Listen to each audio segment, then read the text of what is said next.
Coucou vous, j'espère que vous allez mal. Bon, cette semaine l'actu, c'est pas foufou. Pas parce que c'est la guerre dans le Haut-Karabakh entre cette république autoproclamée soutenue par l'Arménie et l'Azerbaïdjan soutenue par la Turquie, qui bénéficie également des ventes d'armes d'Israël. Il y a que 2020 comme année pour mettre dans le même camp Israël et la Turquie. Pour moi, c'est un petit peu comme si Batman s'alliait avec le Joker pour remplir Robin. Mais comme tout le monde, ce qui se passe là-bas, bon, techniquement, j'en ai rien à foutre. Pour moi, Karabakh, c'est une sorcière, et l'Azerbaïdjan, c'est le deuxième pays imaginaire à côté du Wakanda. Non, si l'actu est pas folle, c'est parce que Donald Trump a survécu.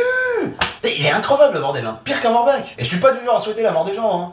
Je suis cancer ascendant balance. Et disons que sa mort m'aurait moins attristé qu'une crêpe ratée. S'il était mort, je pense que tous les jours jusqu'à la fin de ma vie, j'aurais applaudi à 20h le coronavirus. J'aurais peut-être même construit un balcon exprès pour ça. Mais je sais pas, il aurait pu au moins développer un handicap à vie, qui l'aurait empêché de se représenter. Un handicap de plus. Ah bah si les maladies mentales étaient des cartes, Donald Trump il fait all-in carrière. Mais tout ça l'a pas empêché d'être élu la première fois. Et c'est ça qui est beau aux États-Unis, hein. Tout est possible. Ah bah quand tu vois le puits du bonhomme, tu te dis qu'il suffit de mettre une moumoute sur une huître pour qu'elle ait ses chances. Hein. Bon après je critique, mais les États-Unis font quand même preuve d'ouverture. Hein. Après un noir, un gogol. Alors il a été hospitalisé le 2 octobre. Comme par hasard, le même jour que Nabila.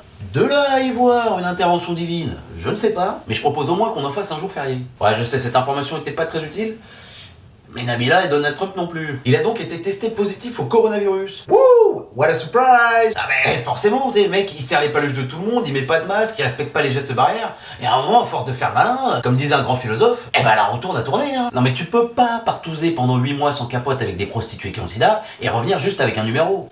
Lors de son hospitalisation, les médecins ils ont dit qu'il avait une forme bénigne. Ils l'ont quand même mis 2 fois sous oxygène et ils lui ont filé un traitement expérimental. Un traitement à base d'anticorps de synthèse, mais aussi un petit cocktail avec du zinc, de la vitamine D, de la famotidine, la mélatonine, l'aspirine, juvamine et vachequérine. Moi je trouve ça un petit peu suspect. Ah parce que si c'est pas dangereux, pourquoi tenter des expériences sur la santé? Surtout avec un président. Moi si j'ai la diarrhée, je prends du Swecta. Je me fais pas un petit cocktail, Tagada, Valium, Saint-Nectaire. Bon après comme c'est un traitement expérimental, on est quand même en droit d'espérer 3 effets secondaires. Du genre divagation, propos incohérents, schizophrénie, bipolarité, trouble de l'érection. Ah bah on me dit dans l'oreille qu'il a déjà tout ça. En plus, pourquoi tenter un traitement expérimental alors que juste avec un petit peu d'eau de javel, c'est ce qu'il avait déclaré à l'époque. Il avait dit que le style désinfectant tuait le virus au bout d'1 minute, pourquoi ne pas en ingérer dans le corps? Peut-être parce que c'est légèrement plus toxique que le jus d'orange. Après c'est dommage qu'il aille pas au bout de son idée. Non mais c'est vrai. À un moment, quand tu veux convaincre les gens de quelque chose, il faut donner à fond, faut y aller. Tu vois, par exemple Hitler, qu'est-ce que je raconte? Je savais que j'aurais pas dû prendre mon traitement expérimental pour la diarrhée. C'est con parce que j'étais à 2 doigts de l'Olympia là. 2 très gros doigts, je te l'accorde. Alors il a quand même déclaré, j'ai beaucoup appris grâce au Covid, je l'ai appris en faisant l'expérience moi-même, c'est l'école de la vie. Lui c'est le genre de mec qui a besoin de se gratter 4 jours l'entrecuisse pour comprendre que le MST, c'est pas un gang mexicain. Et puis visiblement il a les capacités d'apprentissage d'une huître avec une moumoute. Ah mais attends, le mec 2 jours après son test positif, alors qu'il est encore contagieux, il sort pour aller saluer ses supporters. Coucou! Regardez, c'est moi, je suis con.